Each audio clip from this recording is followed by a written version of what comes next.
Hello, friends, and welcome back to another episode of Ed3, the Unplugged edition with Serj Hunt. How are you doing, Serj? I'm good. I'm good. I'm up late here in Indonesia. Where can't wait to get back to London. I'm excited to jump into this episode.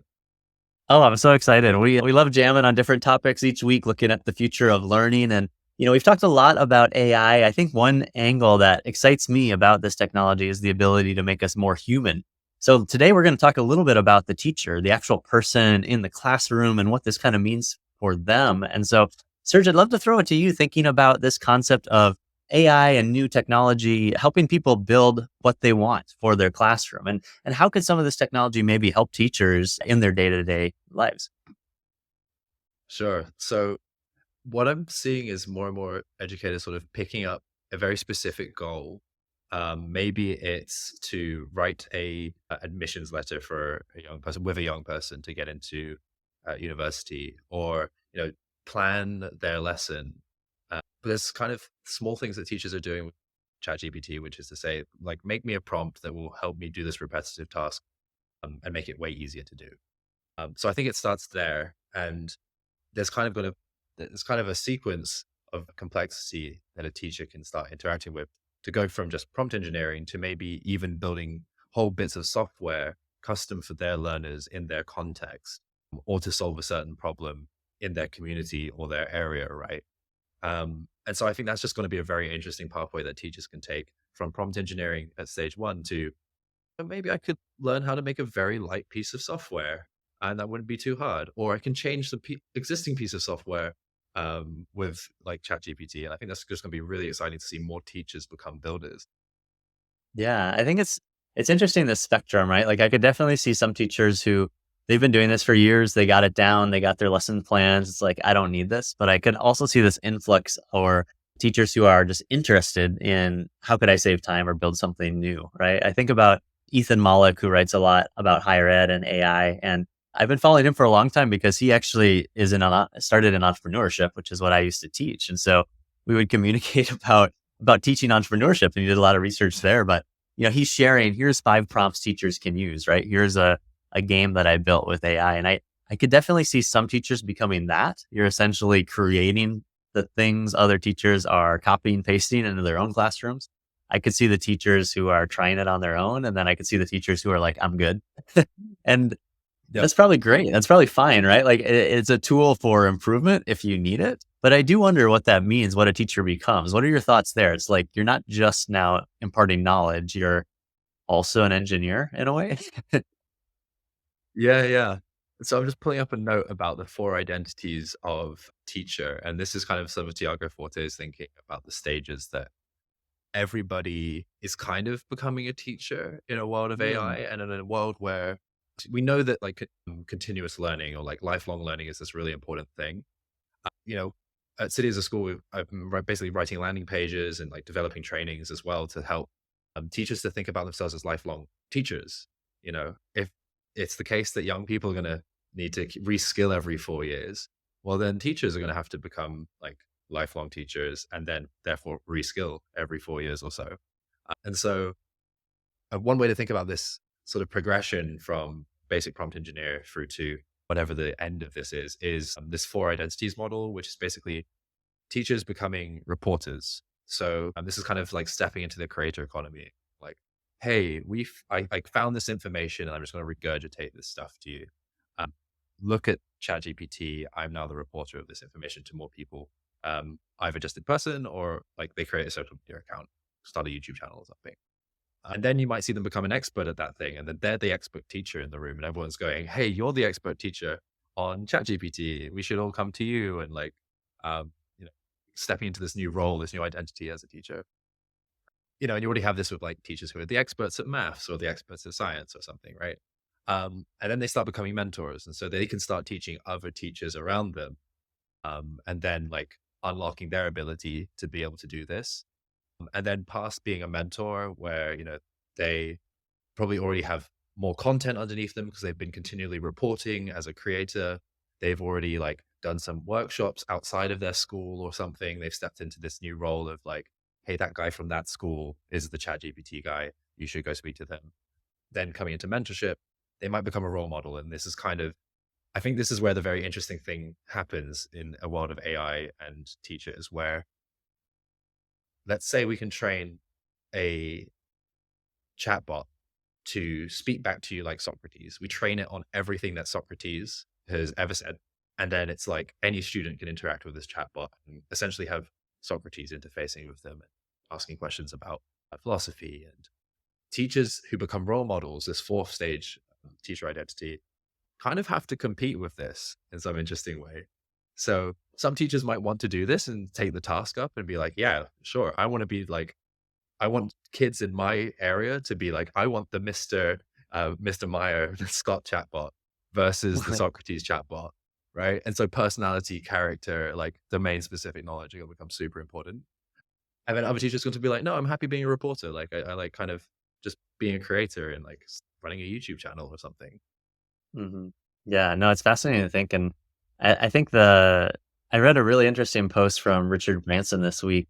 He has dyslexia, and he was talking about AI helping dyslexics because it can solve some of the things they're bad at and unlock the things that they're really good at that typically AI can't do, which is, thinking across domains, thinking creatively, coming up with Hmm. out of the box ideas. And I almost think about that with teaching, right? Like, how do we lean into the pieces that technology is not going to be good at? So, having empathy probably around someone's social situation, encouraging them to do hard things, maybe knowing opportunities. I think about teachers who told me about scholarships or activities I should do, and without me knowing to ask, right? So that's kind of the trick, is like seeing Right. what the student needs before they can ask it. I think that that's going to be a huge need for teachers, and a lot of them are really good at that already, and maybe don't have time for it.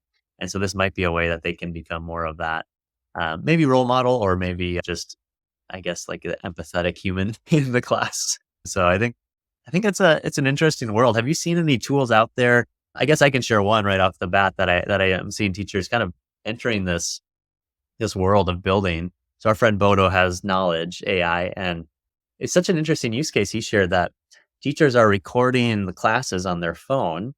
And at the end of class, with about 5 minutes left, they upload the video from class.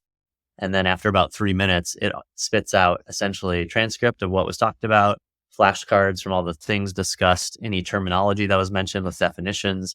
And essentially, you have then like a way to keep people caught up if they were gone, a way for kids in the class to review what was talked about. And for the teacher, you can think about, now I can go back and I have my lesson plan built with flashcards with all this stuff. So next time I teach that, which might even be like the next hour, right? Like, I can continually improve. So I thought that was a really fun use case where you don't think about that as, that's not technical, right? Like, I'm just shooting a selfie video, but it is saving massive amounts of time and probably increasing the quality of instruction. So I thought that was a fun example Mm. of like tiptoeing into the world of being a quote unquote builder as a teacher without any technical knowledge. So have you seen anything else? Any other use cases or things maybe instructors, teachers are doing that kind of spark your imagination? Yeah, like the one thing that stands out to me, I love and the space repetition way of like remembering concepts and stuff. But Anki's interface has always been like Marmite, love or hate it. And there's been a there's been a kind of someone kept saying like, okay, whoever makes the AI version of Anki will like win the learning game. And there's a buddy of mine in London who's made a tool called Save All, and I think that's SAVEALL.ai, I think. And Yeah. it's basically flashcards with AI. It's really simple. You just sort of put in a fact or a topic or a concept, and it will produce flashcards, and it will produce the flip side of the card. And so you just kind of you can put on your phone and sit around and go, hey, I'm bored on the bus. Let's try and remember these concepts that I have. It's all got space repetition built into it. So I can memorize these like concepts that I find really meaningful or just to pass the test or something. So Save is a really cool tool, very lightweight, very easy to use. Teachers can make a whole deck for like a topic for physics or English lit or something, and then share the deck. So they have this sort of marketplace feature where you can find the decks of other people and other groups and other teachers. And so there's this culture of building decks and then passing them to friends. And I think this is just, yeah, really, really fun, like social and great for learning. And yeah, I think that there's a kind of an extension of what Bodo is doing, which I'd love to see in the classroom, which is kind of similar to just recording the class and uploading it to something like Bodo's tool, Knowledge with a J. Having conversations or debates in classrooms where you've just got like one phone recording with a microphone in the Mm. middle of the table. Or if you're doing breakouts and people are in different pods, everybody has their phone open with a microphone, and then kind of all that data gets put into the set and fed to the same model, and then outputs word clouds, flashcards, interactive content, resources related to the things that everybody was talking about. And that's just the kind of like capture of everything that we did in this session and then passed around, like you said. A very simple way for people to kind of group creativity, participation in the classroom, and have some Yeah. tangible object at the end of it, which is like, hey, we all made this. It almost feels like, AI has made code go linguistic, where English is the coding language of the future. And it almost feels like AI in the classroom could make like note taking become audio or vocal, and it's like Absolutely. I think about like design thinking, you're always using sticky notes and these big boards. And it's not because that in itself is the value add, but it's a way to capture a lot of ideas without one person hogging the stage, right? And so Right. now, like you said, you really could capture a lot of ideas without having to do all that sticky note work. Like you could have different microphones in different groups and those actually get shared and people can read them and click on the ones they like and ask Hmm. ChatGPT to expand the ones they want to dive into. And yeah, that's really fascinating to think about. Man, linguistics, language, reading, writing, like ever more important. Every domain it feels like. Totally. And I mean, this is kind of my whole hope with education in the classroom is, or education in the classroom, AI in the classroom, is that it's humanizing education. That, you Yeah. know, all the things that were on the periphery, the like the coaching, the social emotional learning, the careers, all that kind of stuff is coming to the center now. And not only just to the center, it's freeing up so much time for educators to go do that stuff or find other people who can fill in those gaps. And then, not only that, just yeah, basically just bring more like humanity into the classroom, where you can spend Yeah. time meeting as humans, caring for each other, following your interests and stuff. Yeah. Well, I think that'll take great teachers. And like we said, I think there will be a wide variety of adoption, especially in the short term.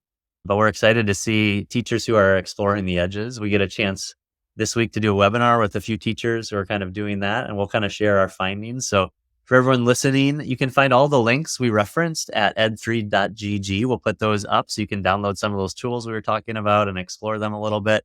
As always, you can subscribe on YouTube. YouTube is the channel, just ed3gg. So fun to chat with you as always, Serj. We'll be back here next Friday, Unplugged, to explore the future of learning and technology. And until then, hope you have a great time in Indonesia. We'll catch you guys next Friday.